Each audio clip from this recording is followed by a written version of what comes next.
mbokki Sénégal maa ngi leen di nuyu man maa ngi tudd Papa Tahirou Sarr ñu gën ma xamee si turu Tahirou Sarr man maay tête de liste les nationalistes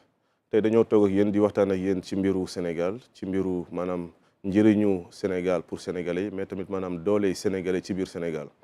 ñun ñu ngi tuddee suñu bopp les nationalistes daanaka dañ koo gëm yaakaar ne Sénégal ñun ñoo ko moom yaakaar ne Sénégal am na lu ñu fi war a mën a téye loo xam ne ñun kese la war a dëkk bi ñun ñëpp seetlu nañ que ne maanaam bëri na étranger mais avant loolu ñun ñëpp seetlu nañ ne maanaam ba ñu nekkee Sénégal ba léegi mosuñu am benn politique boo xam ne dañuy war a xool maanaam étranger bi nan la fi mën a amee këyit nan la fi mën a amee domiciliation mais tam nan la fi mën a amee njëriñ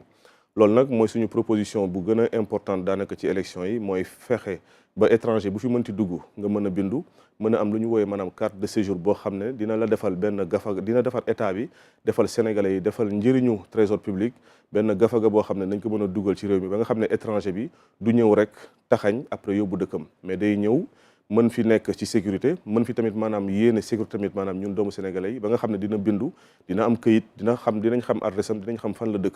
loolu nag pour mu am il faut que étranger mën a am lu ñuy wax maanaam carte de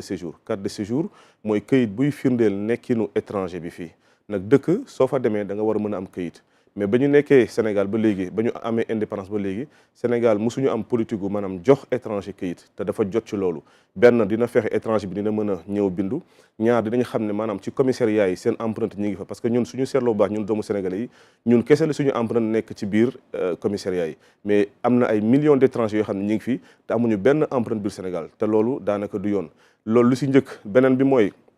sécurité économique nag étranger bi su ñëwee fii day wàññi dindunu Sénégal day wàññi niveau de vie Sénégal day wàññi maanaam salaire u Sénégal moo waral ngay xool bërëb yu bëri ay étranger ñoo fay nekk nag sénégalais bi foo doon nekk mën fa fayee 100 000 ba 150 000 étranger bi su ñëwee su ne ñu ko fayee ko 30 000 maanaam dañuy dàq sénégalais bi teg fa étranger bi te loolu mënul kon ne suñu xale yi ñu ngi leen jinne maanaam bëgguñu liggéey dañoo tayal dañoo yaafusuñu tayeeluñu lenn kese moo leen fi téye moo leen téye ci ataaya moo leen téye ci mbedd bi mooy maanaam am liggéey boo xam ne day méngoo at seen salaire te loolu tant que ñi ngi yaatal étranger yi sans ñu bindu tant que ñi ngi yaatal étranger maanaam sans ñu jël ci ay mesures yoo xam ne dañuy am maanaam benn njëriñ pour bokk ci économie Sénégal loolu du mën a changer li wóor ba wóor mooy du beddi du ŋàññ du dara mais dañoo bëgg Sénégal boo xam ne dañuy ràññee sénégalais bi at ay droit am at ay privilège am ñu ràññee tam maanaam étranger bi at ay devoir am mais tam maanaam at sa bonne intention pour toog fi am fi njëriñ ñun les nationalistes ku ñu bëgg voter mën nañu xàmmee ci suñu